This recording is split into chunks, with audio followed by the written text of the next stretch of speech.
বিসমিল্লাহির রহমানির রহিম। সূরা আল বাকারা আয়াত ১৮৬।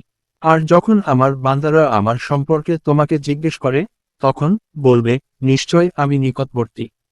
আহ্বানকারীর আহ্বানের সাড়া দিই যখন সে আমাকে ডাকে। সুতরাং তারা যেন আমার ডাকে সাড়া দেয় এবং আমার প্রতি ঈমান আনে, যাতে তারা সঠিক পথে পরিচালিত হয়। ১৮৭। রোজার রাতে তোমাদের জন্য তোমাদের স্ত্রীদের সাথে সহবাস হালাল করা হয়েছে। তারা তোমাদের পোশাক এবং তোমরা তাদের পোশাক। আল্লাহ জানেন যে তোমরা নিজেদের সাথে প্রতারণা করছিলে, অতঃপর তিনি তোমাদের তাওবা কবুল করেছেন ও তোমাদেরকে ক্ষমা করেছেন। সুতরাং এখন তোমরা তাদের সাথে সহবাস করো এবং আল্লাহ যা তোমাদের জন্য নির্ধারণ করেছেন তা কামনা করো।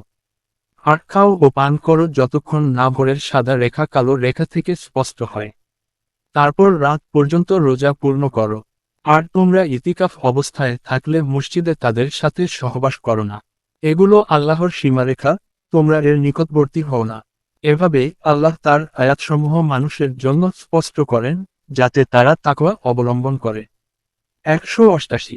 আর তোমরা পরস্পরের সম্পদ অন্যায়ভাবে গ্রাস করো না এবং মানুষের সম্পদের কিছু অংশ অন্যায়ভাবে গ্রাস করার জন্য তা বিচারকদের কাছে উপস্থাপন করো না, অথচ তোমরা জানো। ১৮৯। তারা তোমাকে নতুন চাঁদ সম্পর্কে জিজ্ঞেস করে। বলুন, এগুলো মানুষের জন্য এবং হজের সময় নির্ধারণের মাধ্যম। আর সৎকর্ম এই নয় যে তোমরা ঘরের পেছনের দিক দিয়ে প্রবেশ করো, বরং সৎকর্ম হলো যে ব্যক্তি তাকওয়া অবলম্বন করে।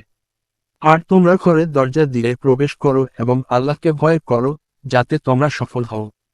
১৯০। আর আল্লাহর পথে তাদের বিরুদ্ধে যুদ্ধ করো, যারা তোমাদের বিরুদ্ধে যুদ্ধ করে, কিন্তু সীমালঙ্ঘন করো না। নিশ্চয় আল্লাহ সীমালঙ্ঘনকারীদের ভালোবাসেন না।